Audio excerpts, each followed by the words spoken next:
This presentation is intended for general educational purposes only. It is not medical advice. It is intended to present you with our own opinions regarding the topics presented.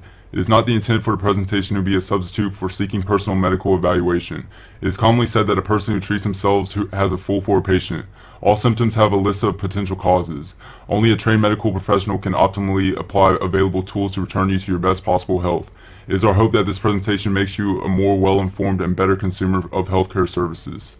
Hi, I'm Dr. Sean Panzer, and I'm a gastroenterologist with North Texas Gastrointestinal Associates, located here in Denton. Our phone number is 940-566-4720. The address is 2501 Scripture Street, number 201, Denton, Texas 76201, and I'm on the second floor of that Medical Building 6 on the Presbyterian campus. And our website is www.ntgia.com. Today I want to talk to you about disorders of the stomach, and obviously the purpose of these videos is to educate you in regards to your gastrointestinal system and disorders, and hopefully to make you a better consumer of healthcare services. Whether you see me or you see somebody else, I hope that these videos that we're doing are not only informational, but really help you filter some of the information that's available for free on the internet. And again, there's a lot of information, and some of it's good and some of it's bad, and I think having a proper filter is really crucial to make sure that you don't make poor and possibly life-threatening decisions. The first thing that we're going to do is to review the normal anatomy like I have in the other videos. So this is the normal human digestive system, and when you swallow, food goes over the tongue, and then it comes down this long tube called the esophagus. Your lungs are on either side, and your heart's here, and your windpipe's up here. The food goes into the stomach where it mixes with acid. Most of the stomach grind up the food. It sits there a while, then goes into this C-shaped area called the duodenum. That area is important because you have two things emptying there, one being your pancreas running right here behind your stomach. It makes the juice that you need to break down food. It also makes insulin, which you need for your blood sugar control. The other thing emptying there is the liver, and it makes a lot of things, one of those being bile. Bile goes into tubes called bile ducts. They come into one main one that goes through the pancreas and out to the intestine. Gallbladder is attached there, serves to store the bile until you eat, and then squeezes the bile in to mix with the food. From there, it goes down about 18 or about 23 feet of small bowel, during which time nutrients are brought into the body, water and waste is left behind. It comes out in the right lower part of the belly in an area called the cecum. Your appendix is there. As your water and waste goes up your right colon, across the middle, down the left colon, and then makes this S-shaped turn to where it comes out, water is removed, and the stool becomes firm. So now we're going to talk about disorders of the stomach, and all organs that you have are important. They all have specific functions, and the stomach is no different. And a lot of times when people think about the stomach, they think about the acidity of the stomach, and a lot of focus is on that for sure. But there are so many more things that are important, and you really find that out when you have to get operations done on your stomach. And the stomach is an organ that has multiple functions, including the digestive ones, obviously, but the acid barrier is important in terms of preventing infections and also facilitating absorption of certain vitamins and minerals. It's an organ that obviously grinds the food down, gets it down to the right size so that it can then go on to the rest of the intestinal tract for processing. It starts digestion. And thus a lot of things can adversely affect the stomach, ranging from infection to cancer to medication side effects, and then a lot of other systemic diseases have effect on the stomach function. And so I'm going to get a little bit more into the normal stomach function because I think it'll help you understand the disorders as well. As you can see, I've really focused in on the stomach because I want you to see these different sections because they're all very important in terms of how the stomach works. So when you look at the stomach, as I said earlier, the esophagus approaches, and it, as went over thoroughly in the reflux video, it goes through the diaphragm, which runs right along the top part of your liver here, and then it goes down to meet the stomach, as you see here. And so we already talked in the other video about the lower esophageal sphincter, which sits right here at the bottom of the esophagus, and it's kind of like a high pressure area of the esophageal muscular wall, and so it's usually closed until food approaches from above, and then it opens up, allows the food to come in. You get to this top part of the stomach, and this is an important, well, they're all important, but this area is important because it undergoes what's called receptive relaxation. And so the stomach at rest is about 1/3 of the size that it is when you have food. And so this top part just, it's nice and pliable, and it just expands out and it holds the food. And so this area is not quite as muscular as this lower part of the area, which is called the antrum, which is quite muscular and is responsible for the grinding action. So the food initially comes here, and then it's fed down into the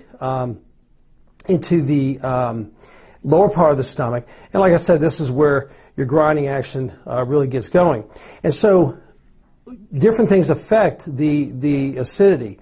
The part of the stomach that the cell that's in the stomach that makes acid is called the parietal cell. It's also the same cell that makes intrinsic factor, which is important in your transportation and ultimate absorption of vitamin B12. And so when you start thinking about food, about 15% of the acid that's produced in your stomach is due to a nerve called the vagus nerve, which originates in your brainstem in the head. And so it comes down alongside the esophagus and sends fibers into the stomach. And so about 15% of the acid input comes from just thinking about food, being under stress, things like that. Then you have other things that influence acid. What's called a mast cell, which makes what's called histamine. That's also very important.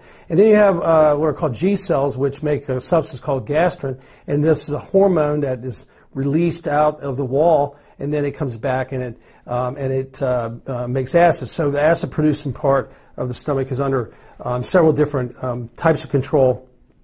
And these have been targeted with medical therapy as well as surgical therapy, for that matter. And so the food is initially stored here. It's then allowed to come down into this lower part of the stomach, and it's ground up. And the particle size has to be reduced down to about 3 millimeters, and the food has to be diluted out to the same concentration as the bloodstream before it's allowed to pass through this structure that's right here called the pylorus. The pylorus is a muscular ring, just like your lower esophageal sphincter, and so it will kind of sample it kind of samples the food, and then it opens and allows the material to pass into the next section, which is called the duodenum, and of course that's the first part of the small bowel. So this is kind of a simplified view of how the stomach works, but it's very important. So when you think about the stomach in terms of symptoms, you have to think about these different things. You have to think how the anatomy of the stomach could lead to a symptom. Because obviously if you have left upper quadrant pain, for example, up in this area, well, you have your spleen back here. Of course, you have your stomach. Your colon makes a turn here. You've got a kidney over here, the drainage system of that. Your pancreas extends into this area. The left lobe of the liver extends over that area. You have blood vessels that come out here. You have nerves major nerves that come out into the abdomen from this area, what's called the celiac plexus. And so you have all these different structures in this area. So you have to understand the anatomy to link these structures to a person's symptoms. And so what we're going to do is we're going to kind of just start at the top part of the stomach. We're just going to go through different disorders and kind of give you the rundown on symptoms and as well as the relevant anatomy and treatment. Okay, so now we're going to go through some of the disorders that affect the stomach and then the symptoms that might be caused by those problems. And so we talked about the esophagus in regards to reflux, and that's obviously the most common disorder. There are a lot of other less common disorders, some of which we'll address as we work our way through the different videos.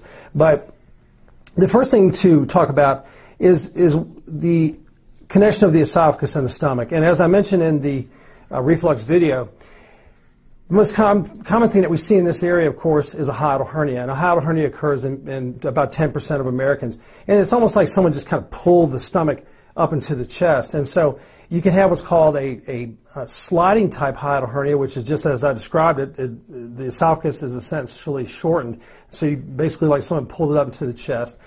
And so the major manifestation of that is reflux. Now, you can also have what we call a rolling hernia, and that's also known as a paraesophageal hernia. And that occurs when the stomach, actually the connection between your esophagus and stomach are in the normal position, so they're under the diaphragm right here. But this part of your stomach, the stomach rolls up alongside of the esophagus. And that can give you different kinds of symptoms. That can certainly give you pain. If this area is tight enough, it can impair the blood flow to the stomach, and that can cause intense abdominal pain. I think it does cause some degree of reflux, but the stomach can actually twist on itself, and when it gets up, especially if the opening that it's going through is large, and so you can actually get a blockage from that. And so symptoms from that might include difficulty swallowing, abdominal pain. You might even have lower chest pain, that kind of thing. But usually we find these in people in whom we're looking for other things, like we're examining the esophagus for reflux, that kind of thing. So as you move down into the stomach, the next thing that you encounter right here is what's called a gastric ulcer. Now, you've heard of peptic ulcer disease, almost certainly, and there are two types of ulcers. You have gastric ulcer, as you see here, and you have duodenal ulcer, which you see here. The symptoms for ulcers can be real variable and can kind of depend on the location. So when you look at the symptoms that occur in people who have a gastric ulcer, as you might imagine, when that top part of the stomach goes to stretch, as we talked about, the ulcer is being stretched as well, so that can worsen symptoms. So people with a gastric ulcer, many times the symptoms will be worse with eating and better with fasting, as compared to a duodenal ulcer, where the symptoms are usually better with eating and worse with fasting, because these down here, you're dealing more with the acid rolling through the small bowel. Many people who have gastric ulcer don't either have normal acid levels or might even have low acid levels, for that matter.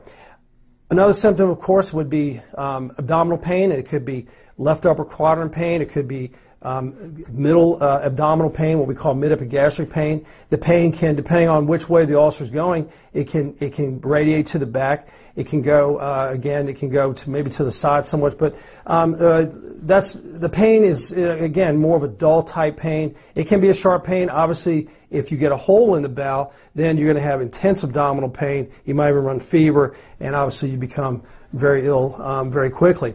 Another symptom that you see is what we call early satiety, and that simply means that when you go to eat, you feel like you're filling up easier than normal. Typically, that'll be worse with solid food as compared to liquids, and so a symptom like that should definitely be evaluated, because that can be obviously a serious problem, which we'll talk about more as we go. Like with reflux, there are different types of modalities you can bring to bear on diagnosing ulcers. One of those, of course, is X-ray studies like barium swallow. And so with the barium swallow, you just basically, as it sounds, you swallow barium. I mean, I should say upper GI series. You swallow barium. It coats these areas and then into the small bowel, and you definitely get imaging of the area. However, it's not very accurate, and what's important, which we'll talk about more in a minute, is what's going on in the lining. You want to know if a person has what's called Helicobacter pylori. And you can, as I'll talk about in a minute, you can diagnose that in different ways. But ulcer disease is best detected by endoscopy. It's the most accurate way of looking at it. Plus, one of the issues with gastric ulcers is that sometimes it can look like a malignancy can look like an ulcer. And so when you see certain features of the ulcer, you want to biopsy the margins and the center many times, and to make sure that this is a benign ulcer and not a malignancy. So endoscopy is the best way to go. When you look at the treatment for ulcers, gastric ulcer we'll talk about primarily, the treatment depends on the underlying issue. So taking medicines like aspirin, Motrin, Advil, Plavix, things like this, medicines like this can give you ulcers. And it's generally felt that about 1 out of 10 people who take medicines like that will develop an ulcer, either gastric ulcer or a duodenal ulcer. Obviously, when you're generally ill, you've had surgery, you get under physiological stress, severe infection, you have multiple illnesses that make you that make you more prone to bad outcomes, then your chance of getting ulcers also goes up. You can get what are called stress ulcers, and I don't mean not only just from being stressed from day-to-day living, but serious stresses, like I said, physiological type stress, surgery, that kind of thing. You can get stress ulcers, and if you get severe burns, you can also get ulcer disease from that. Being on a ventilator, that kind of thing, all those things can make it more likely. So, non-steroidal anti-inflammatory drugs are a big cause of this. Probably about 1 out of 10 people get ulcers. The medications like Celebrex, and there were some other ones that are no longer on the market, they are more selective. They do not affect the blood flow like your non-steroidal anti-inflammatory, your non-selective non-steroidal anti-inflammatory drugs do, and so your risk is lower. It's probably about 1 in 20. Evidence has shown us that by taking medications like Protonix, Prilosec, Nexium, in other words, proton pump inhibitors, that you can take, that if you take those, an antacid like that, along with the medications that you're taking, that you can prevent ulcers. You can also treat ulcers. So a lot of times people are on aspirin and Plavix for heart disease, for strokes, that kind of thing. And of course, one of the questions that comes up is, if you come in and you have an ulcer, let's say a complicated ulcer, you had a bleed, that kind of thing, when can you resume these medications that also protect your vascular system and keep you from getting some really severe problems? And most people feel that you can probably start those within a couple days. That's what studies have shown. Might be some variability in that opinion, but that it's generally felt that you can start those medications, that the ulcers will heal while you're on the medications. And so sometimes people will come in, and obviously one of the symptoms that they have is they're throwing up blood. And this can occur because the ulcer has eroded into the lower layers of the bowel wall and has interacted with blood vessels. And so you throw up blood. And so obviously we can go in with a scope and treat that. We can go in, we can cauterize it, and obviously I said earlier about sampling, but we can stop the bleeding, and it's a very effective way of dealing with that. Sometimes ulcer disease requires, and again we're talking about gastric ulcers right now, require surgery. Thankfully, that is much less frequent than than it was the case in the past. Again, because we're both effective in dealing with the immediate complication, and we can heal the ulcers by treating Helicobacter pylori or getting rid of the non-steroidal anti-inflammatory drugs. So that kind of gives you everything in regards to ulcer. Now, one of the other causes of ulcers is what's called Helicobacter pylori. And so it's been said, it depends on what you read, but it's been said, generally speaking, about 70% of people who have a gastric ulcer and maybe 90% of people who have duodenal ulcer will have this infection known as Helicobacter pylori.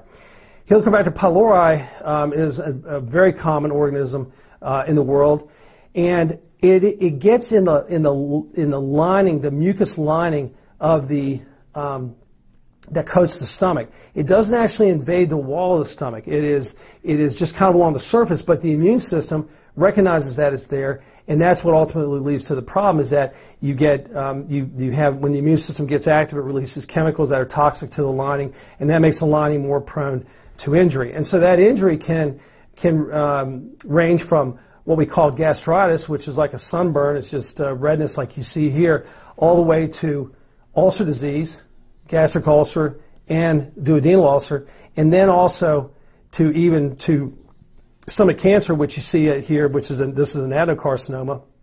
We'll talk more about that in another talk. Or you can also develop an immune system type cancer, which is called a lymphoma, and particularly one that's called a MALT, M-A-L-T, lymphoma. And so there are different strains of, that's a very complicated topic, but there are different strains of Helicobacter pylori.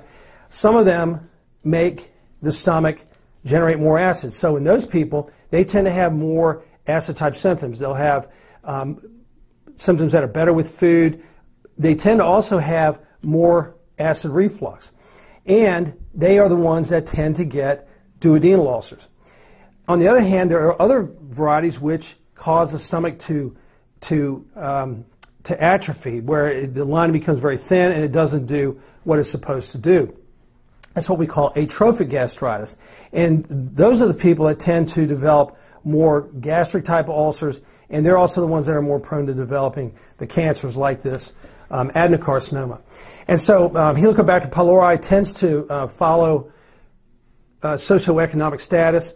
It's also felt that H. pylori is picked up very early in life, that it may be transmitted from a person's mother. And so it felt, and it's a little different than when we were first learning about H. pylori years ago, but it's felt that you generally pick this infection up maybe by as early as the age of 5. But there's also older literature out there suggesting that this tends to get more common as you go through life. So the more recent lectures I've heard on this have suggested you pick this up early in life, and then like I said, older literature suggested that you might have just a risk that continues to worsen as you get older. But anyway, it's a very, very common problem, one of the world's most common infections. And it's something that we look for. Now, there are different ways that you can diagnose H. pylori. Many of you, I'm sure, have had testing done by your primary care providers where they do a blood test, an antibody test for Helicobacter pylori. And what that tells you is, it tells you if a person has been exposed to Helicobacter pylori, but it doesn't tell you about active infection, because once that antibody is positive, it stays positive. And so doctors like myself, gastroenterologists, we will usually check that in a person who has had an ulcer in the past, and we want to get evidence that to make sure that they didn't have H. pylori as a cause of that, because we know that if you don't eradicate it, you have about an 80% chance of the ulcer coming back. Not only that, it's a carcinogen, and so meaning it can generate cancer. And so if there's infection, then you want to treat it. But there's controversy in terms of who should be tested, because a lot of times people are tested when they have they get the antibody test when they're having abdominal pain, and that's usually, gastroenterologists generally feel that that's not the best way to use that test. Now, better tests include what's called urea breath test, and the organism is unique in that it has an enzyme called urease, which breaks down urea. And so when that happens, it releases a substance that, if it's made radioactive, will be blown out in the breath. So that's why it's called urea breath test. And so that's a test that tells us if there's an active infection. The problem is that the test is kind of expensive, but it is, if the organism is gone, then the test will be negative. It is good, it's very accurate. The expense is one of the issues. The other way you can test for it, which is what I like to do, is you can actually check for a stool antigen. And so in other words, the bacteria is shedding chemicals into the intestinal tract that come out through the stool, and so you can get a stool sample and check for it. And so this is what I use when I'm trying to decide if a person has an active infection and there are no other indications for endoscopy. And so when let's say a person has Helicobacter pylori, then I want to check, I want to make sure that it's eradicated, because again, if it's not eradicated, ulcers can come back, and it also sets you up for possibly getting stomach cancer. And when you look at the treatment of Helicobacter pylori, it's somewhat variable. There are all kinds of different antibiotic combinations that have been examined, and they all have about the same efficacy. About 85%, 90% will go away. There are different regimens that go from anywhere 10 to 14 days, which is where I'm at. Probably the most common thing that's still used for this is what we call Prevpac, which is a combination of amoxicillin, clarithromycin, and a proton pump inhibitor, and it's been very good. And the treatment cure rates are good. But again, you have a lot of different ways you can go. One of the most important things that your doctor needs to know is whether or not you have taken Biaxin, or also known as clarithromycin, because the organism it is an organism that does not respond, that is not usually killed by a single antibiotic. Usually you got to use 3 or 4 antibiotics to kill it. It's very hard to do. Not only that, we really can't culture. In other words, if you get a urinalysis done, you're going to get urine culture done, and there's going to be, they'll tell the organism, and then they'll give a range of antibiotics that kill the range of antibiotics that kills the organism. And so there, with that, you can very specifically target what antibiotic you want to apply to the infection. With Helicobacter pylori, it's very hard to culture it out to do that. And so you really have to treat it based on what we kind of know it's sensitive to. But we do know that if you've been treated with Biaxin, that clarithromycin will not work very well against the organism, and something else has to be substituted, like Levaquin or Cipro or a number of other medications, or you have to use a combination of what's called Helidac. And so, very important that when if someone says I want to treat you for Helicobacter pylori, it's very important that you get that history to your primary care provider. So, I mentioned a minute ago about gastritis, and you're going to hear this quite a bit, because when we go and look at the stomach endoscopically, we're going to usually take samples of the stomach to make sure you don't have H. pylori. I think it's pretty uncommon to get that, to not have that checked. And usually what we'll do is we'll check it with what's called a Clot test. But many times you're going to be told that you had gastritis. And gastritis is it's sort of an improper term, I guess, because really gastritis means that there's irritation of the stomach lining. And usually that's a pathological diagnosis. In other words, your pathologist, the pathologist that reviews your specimen is going to make that, or is going to tell the doctor that. But again, we can see some redness there. And like gastritis by itself, I think most of the literature over the years has suggested that it really does not cause symptoms by itself.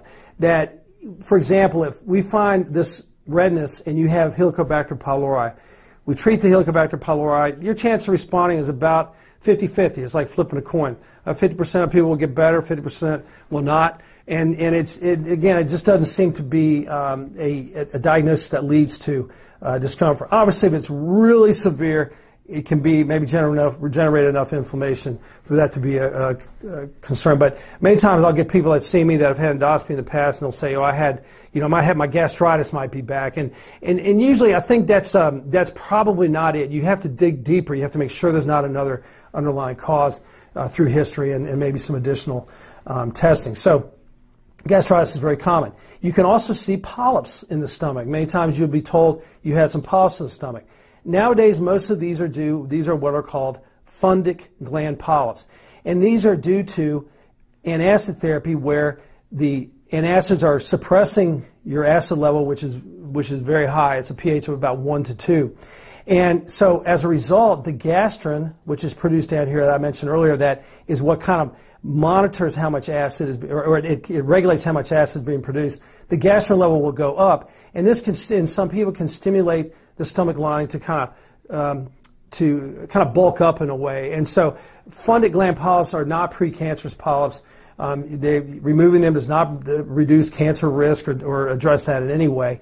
And so we usually don't mess with those. Now, you can have other kinds of polyps in the stomach. You can have what's called a hyperplastic polyp, which is usually they'll be bigger, look a little different. And then you can even have what are called adenomas. Adenomas are basically the same thing you see in the colon before a person gets colon cancer. And so with some of the lighting features we have on our endoscopes nowadays, we can actually kind of tell what that is. But larger polyps, dominant polyps, ones that are here at the end of the stomach, they can actually pop through this opening and block the opening. So bigger ones down in that area, I'll definitely address those. Then you have gastric cancer, stomach cancer, which back in the 100 years ago was the most common cancer killer in the United States, if I remember right. And that really has dropped. It has gone down a lot. It's not one of the major cancer killers any longer. I think there's like about 25,000 cases or so. Don't quote me on that, but about 25,000 cases diagnosed yearly, as compared to colon cancer, where you have about 150,000 new cases yearly. And so the main thing I want you to take away right now on gastric cancer is that when you have a symptom like feeling like you're filling up earlier than normal, weight loss, unexplained anemia, these kinds of things, you want to make sure that you want those symptoms evaluated, because although ulcers, as we talked about earlier, can give those same kinds of symptoms, when your stomach goes to stretch, this thing limits the ability of the stomach to stretch. So you're going to have more problems with solid food. You're going to feel like you're filling up easier than normal, can't eat as much as you used to. But your ability to consume liquids will be about the same, because liquids tend to pass right on through. And so again, with polyps, with stomach cancer, same modalities are used to diagnose this. You can do barium studies. You can do certainly CAT scan. You'll see thickening of the bowel wall when you have a lesion like this. Obviously, that wall is much thicker than this section, as you see. And, of course, endoscopy, because we obviously want to get biopsies of this thing to find out what's going on. Now, to find out what the diagnosis is. In addition, you can get what's called endoscopic ultrasound, which is an endoscopy procedure, but it has an ultrasound on the tip. And the importance of that is it allows us to see the penetration of the tumor through the layers of the bowel wall. Obviously, the farther out it gets, if it gets in the lymph nodes, obviously spreads to the liver, you're in big trouble, and surgical resection will not be possible. Unfortunately, we don't screen for this cancer anymore. Like I said, back 100 years ago, of course, they didn't have endoscopy 100 years ago. 100 years ago, this was a very common cancer. And what seems to have dropped the incidence was the introduction of refrigeration, because you didn't have the rancid food, highly populated by bacteria. And you don't see as much smoking of food in this stomach in the United States. Smoking obviously has an impact on almost every cancer in the body, and it does here too. But again, Helicobacter pylori is probably the big factor in this. Obviously, we're really keeping an eye. We're really looking for that now. We're treating it actively, and again, the refrigeration seems to have been the most important factor. And so that leads to the next thing, which is gastroparesis. The stomach, as I mentioned earlier, stomach motor function is extremely important. And so you have what's called a gastric pacemaker, which is just like the pacemaker of the heart, and it's located in the body of the stomach, and it sends impulses down that will make the stomach contract, and then it also initiates what's called a major migrating complex that basically just kind of pushes things all the way through the intestinal tract. It's kind of like a house cleaning function almost. And so normally when you eat, as I said a minute ago, the stomach distends, it starts filtering down here, you get the grinding, you got the acid working, and then you have the digestive juice starts to break down protein, and then it gets down to 3 millimeter particle or less. It gets diluted out to the proper concentration, and then it's allowed through this pylorus into the next part of the intestinal tract.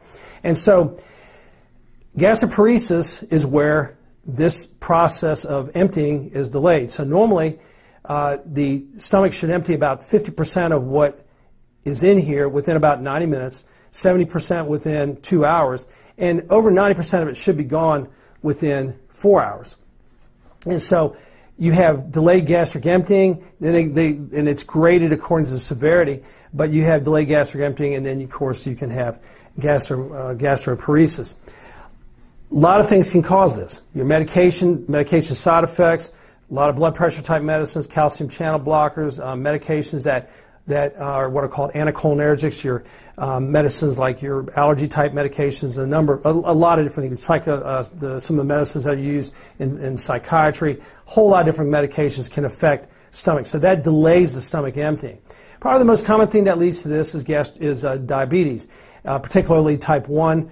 But even if your sugar is running over 175 milligrams per deciliter, that can slow the stomach down. And so tight sugar control is important, but you can also, about the same time that you're getting your nerve changes in your legs, the tingling, that kind of thing, eye problems from diabetes, kidney problems from diabetes, you're starting to see gastroparesis. And so about 30% of people will have that. I have some people in my practice where they developed like a food poisoning type experience, or they had a viral, what we call a viral gastroenteritis, and then as a result of that, they ended up with these symptoms and gastroparesis.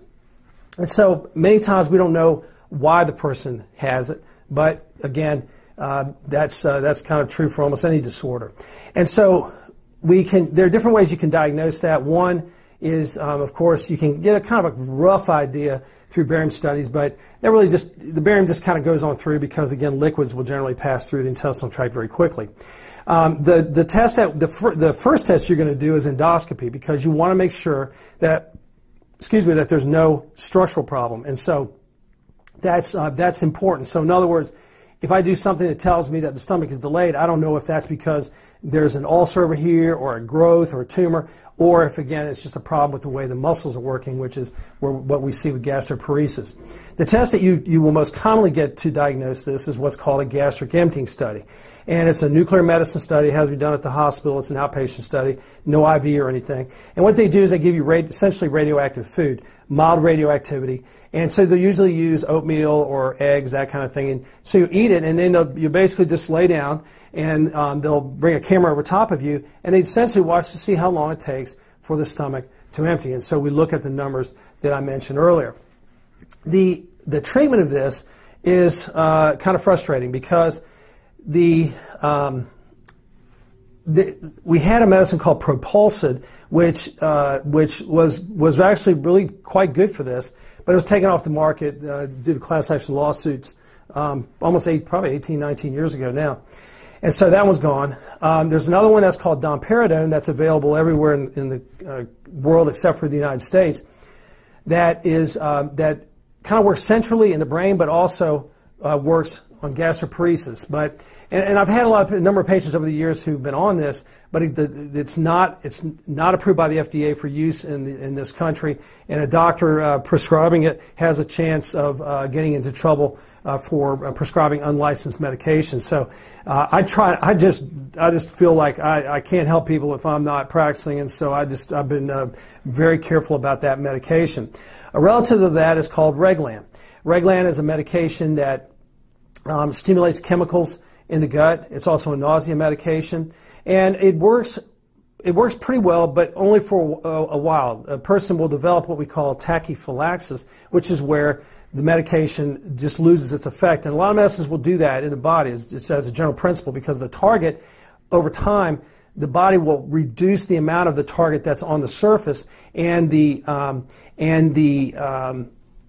medication is not as effective, or the medication can the target kind of change shape, so the medicine does not lock into the target as well, and as a result, it doesn't work as well. So that effect can be gone. The positive effects can be gone really literally within a couple of weeks.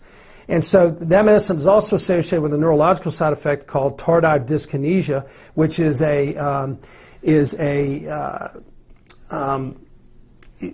neurological condition in which you get these abnormal movements, particularly facial movements, mouth movements. Sometimes they can be permanent. A very disturbing side effect, and one that you obviously you just would not want to have happen to one of your patients. And so other options include erythromycin, the antibiotic. Erythromycin stimulates is kind of like a cousin of a substance in the stomach, or that makes the stomach work, called motilin. And so it helps make the stomach empty better. It works in an IV form pretty well. In other words, if a person is really sick, they can't keep anything down, they get admitted to the hospital, intravenous form will work pretty well, will help the person get over that episode. As oral form, outpatient type form, it just does not work that well. It's usually worth trying if you're going through other medications that are not working, but it's just not that not that effective. And if it does work, it tends to wear off very quickly. But it is one of the medications that I use. There's an older medication called Bethanechol, which is what we call a cholinergic agonist.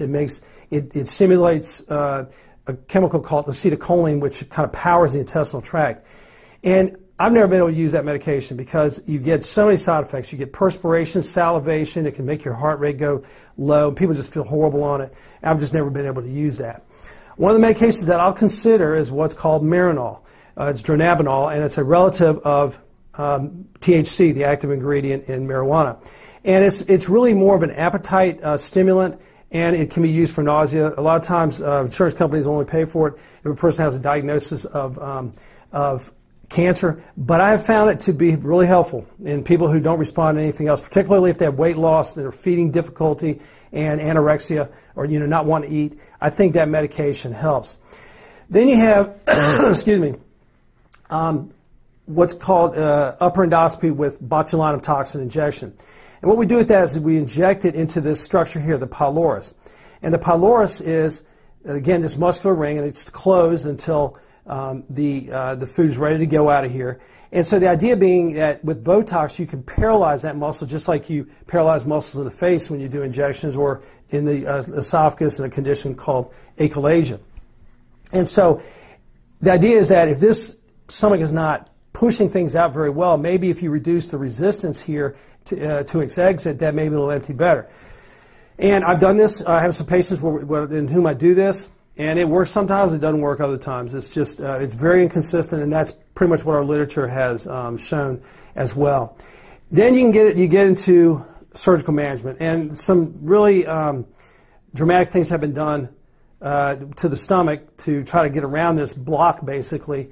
And none of them have been very effective. One of the things that we can do endoscopically is we can put in a tube into the stomach, what we call a gastrostomy tube. It's what some older people, when they get strokes, or it's what some people who have neurological problems like strokes will get because they can't swallow properly. But what you can do is you can put the tube in, and then the patient can open the tube and let it drain, and that will decompress the stomach.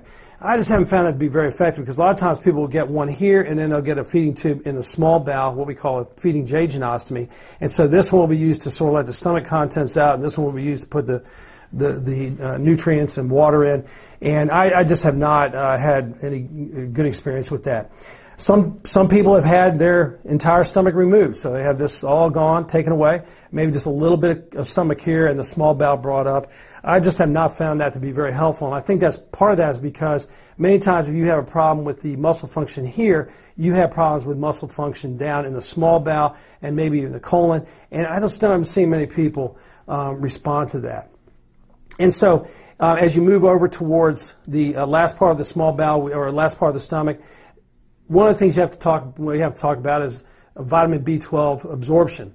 And so vitamin B12 is obviously an essential vitamin. It's very important in terms of cell growth and growth of the nucleus, the genetic material in the cells. And so the B12 is in animal products, and it comes down.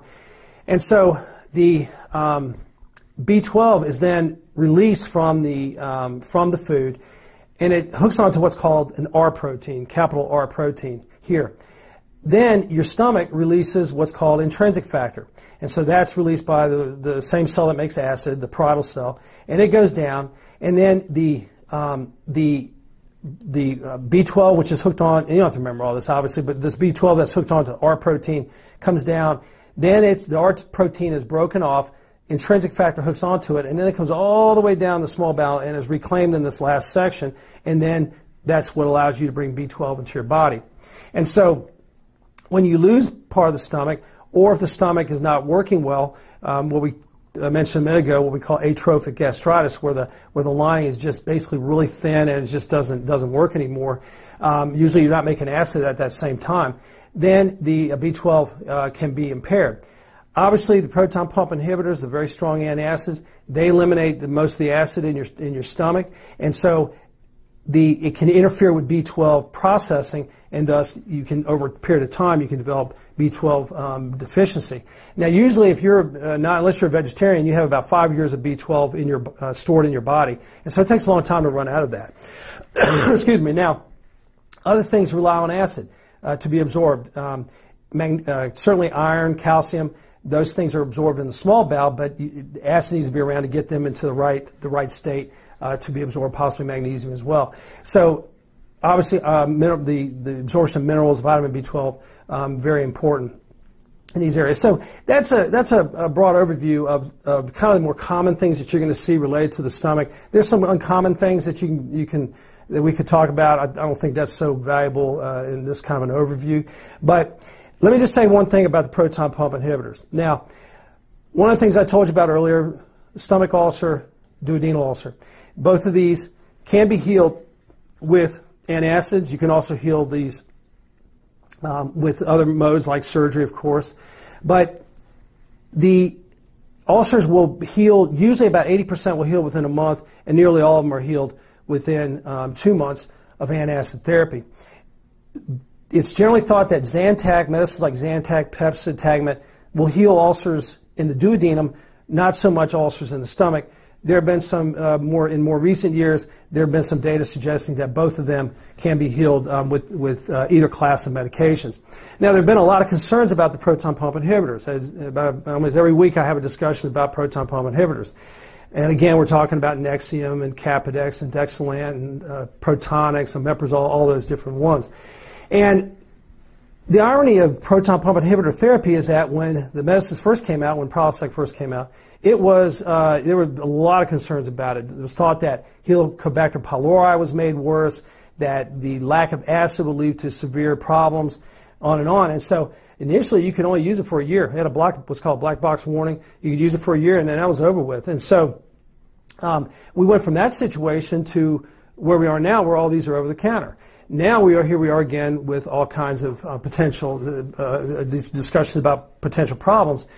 And I just haven't seen the data yet to make us overly concerned. Obviously, if you don't need to be on the medicine, you shouldn't be on it. But there have been all kinds of things that have come out about relationship to dementia, relationship to renal dysfunction, to iron deficiency anemia, to bone thinning and osteoporosis, and then Alzheimer's disease and strokes and these kinds of things.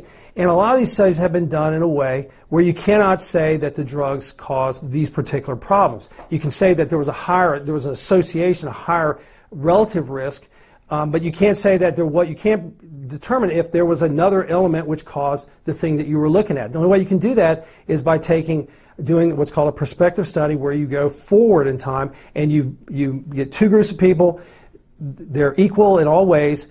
One group gets the medication, one does not. Nobody knows who got what, investigators or the patients, and so then you look forward, and you got to make sure you got enough people in the study, and you got to make sure you go out far enough to really show these things. And so that kind of study that kind of conclusive study just has not been done. And so again, I think as with any medication, you need to be careful with it. You don't want to take it if you don't need it. But I think these medications are safe. And so I've not made any changes, but I know a lot of family doctors have done so. And again, just kind of keep that in mind. Make sure you talk to your gastroenterologist about that. The last thing I want to talk about is surgery of the stomach, because the stomach gets a lot of attention, not only because of ulcer disease, which we don't do nearly as much surgery on, for that indication now, but really more because of bariatric surgery, which is the gastric bypass. And you can look at other videos on the internet to see exactly how these are done.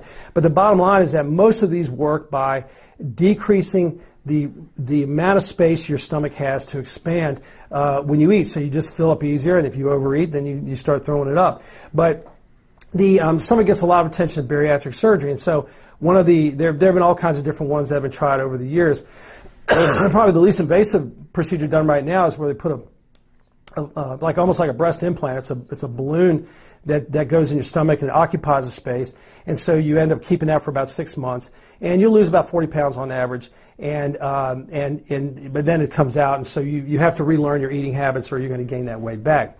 Then you have these are the major ones that are done. Then you have the gastric band, where a band is put around the top part of the stomach. Again, you create a small space that fills up easily, and that's why you lose the weight. It's probably the least effective of the surgical methods. And one of the problems that develops in the intestinal tract is when you put external pressure on it, it tends to, the device that you're using to do that tends to erode into the wall, and so that can cause problems, and you can get, of course, infection, and the band's going to have to come out if that happens. But it's really probably not very, I just don't feel like that has been very effective in what I've seen. Then you have what's called Roux-en-Y gastric bypass, which is where basically this top part of the stomach is separated from the bottom part, Then a loop of small bowel is brought up and attached here. And so when you eat, the food goes directly down here, down into the small bowel, and then your juices from the pancreas and the bile will come down and eventually catch up with the food. But the food, so you have a restrictive component like you do in the gastric band, and even like you do with the gastric band. But then you also have a little bit of what we call malabsorption, because you don't get complete mixing of the digestive juice and the bile, so you do lose some calories that way. And the biggest, I'm not a big fan of that surgery personally. Now, you have obviously a bariatric surgeon as the expert. I'm giving you the gastroenterology side of this. And the reason I don't like it too much is because you get issues where this connection is made. You can have low blood flow in that area, and that can cause it to narrow down. You can, if you're on other medications, you can get ulcerations that develop in there, and so the thing constricts you down. You can get ulcerations, and then when you have abdominal pain, you have a low blood count, you have problems that suggest there may be an ulcer in this other section possibly, because you can only examine with an endoscope, you can only examine this top part. We have no technology that allows us to go down to that, where that Y connection is made, and then come backwards up into this other part of the stomach. We have no technology other than you having surgery and the surgeon physically putting a scope into the stomach, through the stomach wall, so that we can look in that area. And so if things happen over here, you don't have a way to access them, and so you just have to say, okay, it could be an ulcer, and you get put on medicines and all this. Most of the time, it's very unsatisfactory. Similarly, if you develop a problem with the bile duct, usually they'll get the gallbladder out with that surgery, but many times you've already had it out. But if you have a problem with the bile duct, again, you cannot get access to, with a scope, to go down and go up into the bile duct to remove stones or take care of a narrowing or whatever needs to be done. And so we just don't have the technology to deal with some of the problems that we see afterwards. But it is the most effective way to lose weight. I mean, I think you typically lose about 120 pounds. And it's effective. Nobody can deny that. But I think it also has most side effects, and then you just lose access to areas of the gut that tend to get problems, especially as you get older. And then you have what's called a gastric sleeve, which is basically where they go in and they trim this bottom part of the stomach here, and they make it more tubular, like you see with the small bowel in particular. But what's nice about this surgery is that you maintain the same anatomical relationship. So in other words, if I go down with the scope, I can go right on through here just like I normally would. And so it's not as effective as Roux-en-Y, but it's pretty good. And it is surgery, but you are getting, I think, both an effective procedure and one that allows us to continue and that it kind of continues your normal anatomical function to the best extent possible. So that's the one, when I know people are considering bariatric surgery, that's the one that I like to suggest. And then there's obviously some unusual things that can occur. You can get this, which is called a diverticulum, and that's just where you get a little outpouching of the bowel wall in the stomach. You can certainly get those in the esophagus as well. One of the things that can happen is that you can get what's called, you get your gallbladder out, let's say, and when the gallbladder comes out, as we'll talk about in another video, your bile goes into the intestine pretty much all the time, not just when there's food there. And so, excuse me, so bile can sometimes wash back into the stomach. When you have this gastritis that we talked about earlier, I talked to you about H. pylori. Your medicines like non-steroidal drugs can also make the stomach look kind of red. Excuse me, but bile can also do the same thing. And bile reflux, bile-induced gastritis can give you nausea, can give you vomiting, sometimes make you feel like you're filling up easier than normal. But it does not respond to antacid therapy. And so when you have redness, you have these symptoms, you have to think about what's called bile reflux. The medicine that we'll use for that is one that's called Carafate, also known as sucralfate. It's been around a long time, and it just kind of binds up that bile, and it just goes right on through you. It has very few side effects. Sometimes we'll use an old cholesterol binding medicine called Questran, or another one called Cholestid, and so these can also be used. So that's another thing to consider. Sometimes people will come in and will have swallowed foreign objects, and so certain things, some of them will just pass on through the intestinal tract, other things will not. And so usually a doctor is going to be called in, a gastroenterologist is going to be called in to get those things out. And so if they're longer than, if it's something that's longer than 5 centimeters, let's say, or it's bigger than about the size of a quarter, those things will not be allowed out of the stomach by the by the pylorus, and so you have to go get them. They will not pass on through. Obviously, if it's a sharp object, you don't want that traveling all the way through the intestinal tract and potentially poking a hole. Certain kinds of batteries also have to be removed because they can actually, as they corrode, they can cause ulcers and even a hole in the bowel. So those are your common disorders. So that concludes our discussion of disorders of the stomach. And again, most important things I want you to take away from this is that when you have symptoms, like someone tells you that your blood count's low, if you have symptoms like abnormal weight loss, you feel that your stomach, that you're filling up more easily than normal. I didn't say much about nausea and vomiting, but obviously nausea and vomiting. Anytime you throw up blood, these are warning symptoms. These are symptoms that require evaluation, probably by a gastroenterologist, and you're probably going to need some kind of imaging study, most likely endoscopy. So most importantly, you need to pay attention to your body, make sure that you're not kind of blowing off symptoms and just assuming things that, oh, I'm just under stress, I'm having, I had a bad week, these kinds of things. I'm trying to lose weight when you're really not. Don't deny symptoms. Make sure that you get these things evaluated, because obviously when you have something on some of these things that I talked about, earlier evaluation and management leads to better outcomes. Also, you don't want to deny, let's say, let an ulcer fester there and come in with throwing up blood, or even having a hole in the bowel, because again, those things are going to require more intense management, higher risk, more invasiveness, and so you're going to have to pay. You just need to pay really close attention to your body. So I'm thankful that you spent this time with me. I hope that this helps. Like I said, I'd love to see you myself. Keep an eye out for additional videos that will be coming as soon as I can produce them, and I hope you have a great day.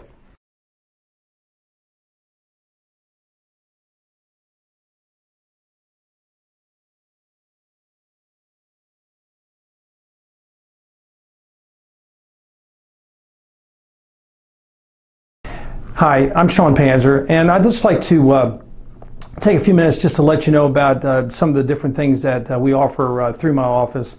Obviously, I'm a traditionally trained gastroenterologist from Baylor College of Medicine in Houston and Johns Hopkins up in Baltimore. But obviously, things change over time, and so I think it's important that a person also get kind of keep up with the times and be contemporary. And you also want to balance that with things that have worked from the past, because a lot of times things come up that that seem to be awesome and something you want to put in your practice right away. But a lot of times you need the kind of the percolation of time to make sure that the procedure is truly safe and is one that's going to benefit a patient. And that does take a combination of experience and knowledge of the literature and other things. So I just want to make you aware of some other things that we do. Of course, you can obviously see me in the office, kind of the traditional way. But I also have telemedicine, which allows a person to have an office visit, a follow-up office visit over Google Duo or the iPhone FaceTime. And I can't do new patient visits that way, but it is covered by insurance and Medicare. And I use that a lot in people who have to drive or can't get here easily, or off in other places like in school, that kind of thing. We also have a nurse practitioner named Tony Perkins. She's sees patients while I'm here in the office, and her practice is mostly focused on helping people who need to be worked in that cannot be worked into my schedule, and so she's also available.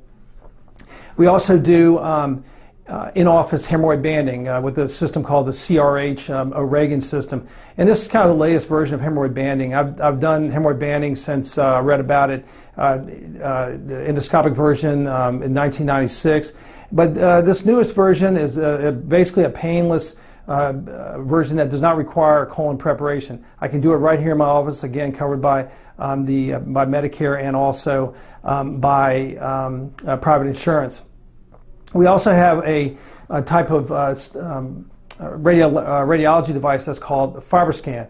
This allows us to quantitate, not only it uses an ultrasound technology which allows us to quantitate how much fat is in the liver, and it also allows us to tell liver stiffness, which correlates to how much scar tissue is in the liver. So if you have a chronic liver problem, such as hepatitis C or fatty liver, then we can use this to, in a non-invasive way, to give us an idea of how much scar tissue you have. This may lead to a change in your management, either through medical management or to referral to a tertiary level medical center / liver institute for more for access to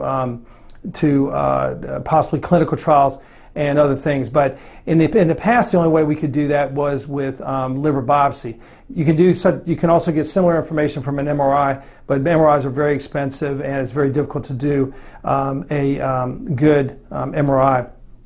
The last thing I want to talk about is an alternative medication line that we're developing for digestive diseases. And the alternative medications are it's a big industry. There are a lot of people that carry the medications, drugstores, grocery stores, and all that. And there are just so many different products and so many different things out there, and it's just kind of mind-boggling, really. The unfortunate thing with a lot of those, for the vast majority of these supplements and minerals and herbs and these things, is that there's just no clinical data. So a doctor like me who prescribes your standard prescription medications, all of those had to go through scientific studies in which they were compared to placebo. They went through animal trials. They went through patient trials. And then a lot of times we have years of experience with these. And so we know that they work better than a placebo. But a lot of people are turned off by big pharma and the expense and just the suspicion that the medicines are not good for them, side effects, this kind of thing. When you turn to alternative medications, you have even a worse problem because you have so many different chemicals that are put into one product. You don't know which one works. You don't know which one may be interacting with medicines you're already on, that kind of thing. But people seek that care a lot and go to non-traditionally trained individuals and put a lot of trust into people that have not spent a lot of time either practicing medicine or studying medicine. And so what I'm trying to do over the last year is educate myself more about the things that are out there, try to get as much information as I can, scientific information, to help me make decisions as to what may work and what may not, and what does not work. And so that's what I've been trying to do is we're putting together a product line that will allow us to treat the things that we see. And so we're going to use these as a combination with the traditional medications, and hopefully we'll get better results as a result of that. These medicines will be available in the office. They're also going to be available online on eBay store as well. And so please give them a look. And obviously when you come to the office, I'll definitely describe those. But again, the idea is to get some kind of a product line that I can feel good about in terms of the production and also standardization, and where we can combine it in a controlled way, as compared to just going out and taking a handful of different supplements that may be countering each other or just not doing anything for you and wasting your money. The last thing I'd like to talk to you about is hydrogen breath testing. This is technology which allows us to measure how much hydrogen you're exhaling, and our bodies don't make hydrogen, only bacteria do. And so what this allows us to do is to look at, to see whether or not you are possibly malabsorbing different things, such as lactose and lactose intolerance, fructose intolerance, and also what's called SIBO, which is known as small intestinal bacterial overgrowth. This is a condition in which you have bacteria in your small bowel which should not be there, and in too high quantities, and as a result they are interfering with the function of the bile and also the digestive juice made by the pancreas and by your small bowel lining. When that happens, then you don't absorb things digest and absorb things the way you're supposed to. They go lower in the bowel where they're broken down by bacteria, and that's fermentation, and that can lead to anything from gas and bloating all the way to diarrhea and even weight loss. So it's something that's part of our workup of symptoms like gas, diarrhea, and bloating. So we're, like I said, we have these available now. We're always looking to add things I think are going to be helpful. These things are covered by insurance, and with the exception of the supplements. And I hope you give these things a look. Thanks for your time.